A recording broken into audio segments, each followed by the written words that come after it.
Hi friends, welcome to Evangeline's kitchen. இன்றைக்கி நம்ம கிச்சனில் என்ன பார்க்க போகிறோம் அப்படின்னா உருளைக்கிழங்கு வறுவல் தான் செய்ய போகிறோம். இந்த உருளைக்கிழங்கு வறுவல் பார்த்திங்கன்னா தக்காளி சாதம், லெமன் சாதம், புளி சாதம், சாம்பார் சாதம் இது கூட எல்லாம் வச்சு சாப்பிட்றப்ப ரொம்பவே சூப்பராக இருக்கும். ஒரு பேன் அடுப்பில் வச்சு தேவையான அளவுக்கு எண்ணெய் ஊற்றிக்கலாம். எண்ணெய் சுடுறனதி கடுகு, உளுத்தம்பருப்பு, கருவேப்பிலை இதை சேர்த்துக்கலாம்.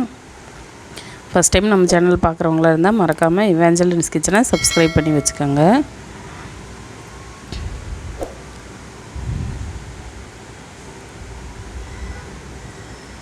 உருளைக்கிழங்கு பொடி பொடியாக கட் பண்ணி வச்சுக்கிறேன். இப்போ இந்த உருளைக்கிழங்கு இது கூட சேர்த்துக்கலாம்.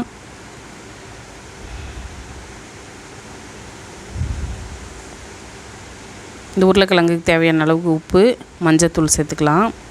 இது எல்லாருக்குமே செய்ய தெரியும். இருந்தாலும் இது பார்த்திங்கன்னா இந்த மசாலா பொடி நிறைய பேர் வெறும் மிளகாத்தூள் மட்டும் போட்டு வதக்கி எடுத்துருவாங்க. கொஞ்சமாக கறி மசாலா தூள், வெறும் மிளகாத்தூள், தனியாத்தூள் இது எல்லாத்தையும் சேர்க்கும்போது பார்த்திங்கன்னா டேஸ்ட் ரொம்பவே சூப்பராகவும் இருக்கும். ஒரு வாட்டி நல்லா கலந்து விட்டாச்சு. இப்போ மூடி போட்டுடலாம்.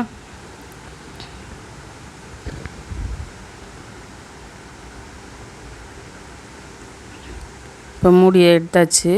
இப்போ நம்ம ஒரு வாட்டி நல்லா கிளறி விட்டுறலாம். தண்ணி எல்லாம் எதுவும் சேர்க்க தேவையில்லை.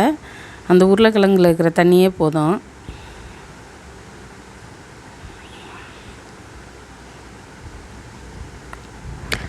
இன்னும் கொஞ்சம் நல்லா வெந்து வரட்டும். அதுக்காக மறுபடியும் மூடி போட்டு விட்டுறலாம்.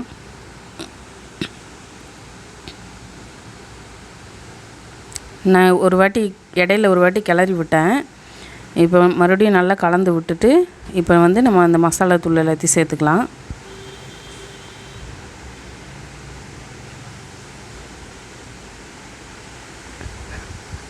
கொஞ்சமாக கறி மசாலா தூள்,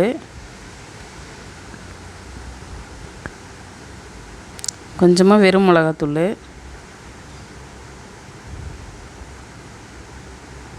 கொஞ்சமாக தனியாத்தூள் சேர்த்துக்கலாம். சேர்த்துட்டு நல்லா கலந்து விட்டுறலாம்.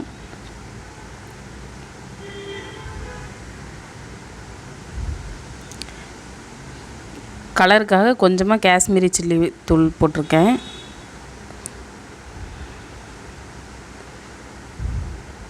ஏற்கனவே உருளைக்கிழங்கு நல்லா வெந்ததால் இந்த மசாலாவை போட்டுட்டு ஒரு 5 நிமிஷம் நல்லா பெரட்டி விட்டால் போதும். சூப்பரான உருளைக்கிழங்கு வறுவல் ரெடி ஆகிடுச்சு. நீங்களும் இதே மாதிரி உங்கள் வீட்டில் செஞ்சு பாருங்கள். செஞ்சு பார்த்துட்டு எப்படி இருக்குதுன்ட்டு கீழே கமெண்ட் பண்ணுங்கள். இந்த வீடியோ உங்களுக்கு பிடிச்சிருந்ததுன்னா லைக் பண்ணுங்கள், ஷேர் பண்ணுங்கள், கமெண்ட் பண்ணுங்கள். மறக்காமல் இவாஞ்சலின்ஸ் கிச்சனை சப்ஸ்கிரைப் பண்ணிக்கோங்க.